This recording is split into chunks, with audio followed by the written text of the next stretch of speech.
وقتی که ما این حادثه رو برعکس ببینیم، کنج برعکس چی شدن میگیرد؟ کلان شدن میگیرد. یعنی که در اول خرد است و بعدا چی میشود؟ زیادتر میشود. حاضر بعد این ما ویدیوی نوبتی رو ببینیم. یعنی که حاضر اول این قونی شکست است. قونی شکست وقتی که ما ручка یا قلم یا یگان اشیا رو در стакан میبینیم، وقتی که ما یعنی ما میمونیم، ما فکر میکنیم که قلم ما شکسته است، مثل این نوار.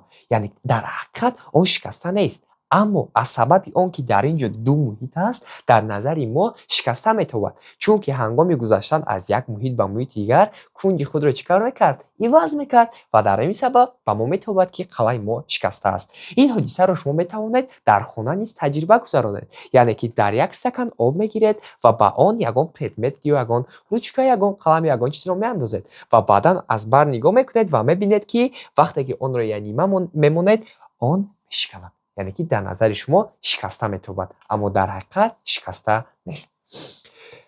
شکست روشنایی را اولین مرتبه سال 1615 کدام عالم سنلیوس پیشنهاد کرده است و بعد چند مدت کریستیان هیوگنس آن را به طور فرمولوی پیشنهاد کرد. کدام فرموله؟ ما فهمیدیم که نشان دهنده شکست محیط با کنج متناسب چپ است.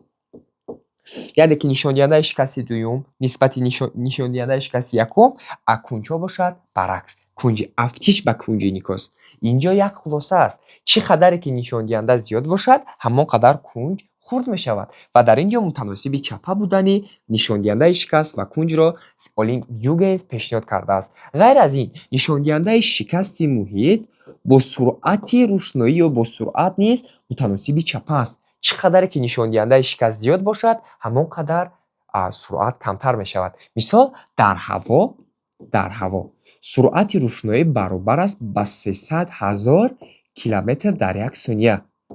نشان دهنده باشد با یک برابر است.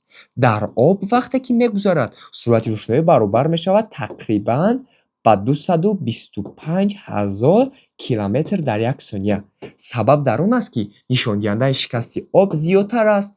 از سبب آن که نشان دهنده شکست زیاد شد، سرعت کمتر شد. در این فرمول به ما نشان میدهد که نشان دهنده شکست با سرعت نیز متناسب چه است؟ چپ. ما گفتیم که در پیش ما دیدیم که از محیط نشان دهنده‌اش کم به محیط نشان دهنده‌اش زیاد گذشت. بیاید اکنون حادثه برعکس آن را می‌بینیم که حادثه برعکس آن نام دارد انعکاس پورای روشنایی. انعکاس پورای روشنایی را نگاه کنید. وقتی که نور روشنایی از یک محیط به محیط دیگر می‌گذرد، اما از محیطی که نشان دهنده‌اش زیاد است به محیطی که نشان دهنده‌اش چه است؟ کم است. نظر کنید. نشان دهنده اینجا خرد، نشان دهنده محیط دوم، محیط یکم زیاد، نشان دهنده محیط دوم کم. چرا اینجا رو محیط یکم گفتیم؟ چون که از محیط یکم به محیط دوم، از کجایی که نور روشنایی آغاز می‌یابد آنجا را می‌نامند محیط یکم. یعنی که نشان دهنده محیط یکم زیاد است و نشان دهنده محیط دوم خرد است. از همین سبب چقدر که ما در محیط یکم کنج رو کلانتر میکنیم، در محیط دوم باز کلانتر میشود.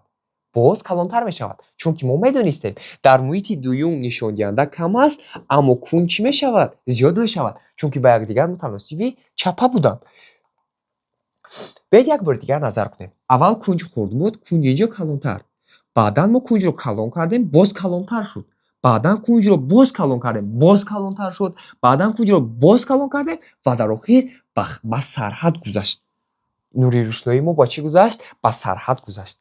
در اینجا ما می‌بینیم که روشنایی پورا در محیط یکم است، با محیط دوم عموما نگذشته است که این رو می‌نامند انعکاس پورای روشنایی. یعنی که روشنایی پورا انعکاس شده با محیط اول برگشت، با محیط دوم نگذشت. کدام وقت ما این حادثه رو دیده می‌توانیم؟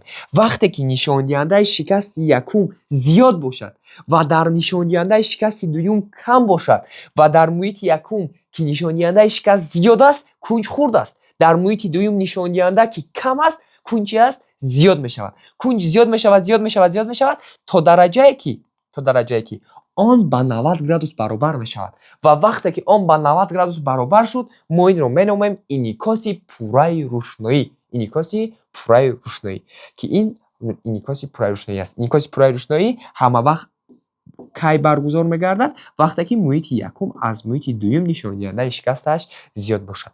баъдан як савол мешавад: оё рушноӣ метавонад аз як муҳит ба муҳити дигар гузарад, аммо самти худро иваз накунад? дарси пурраро метавонед аз телеграм-канали мо дастрас намоед. ссилкаи он дар описания гузошта шудааст.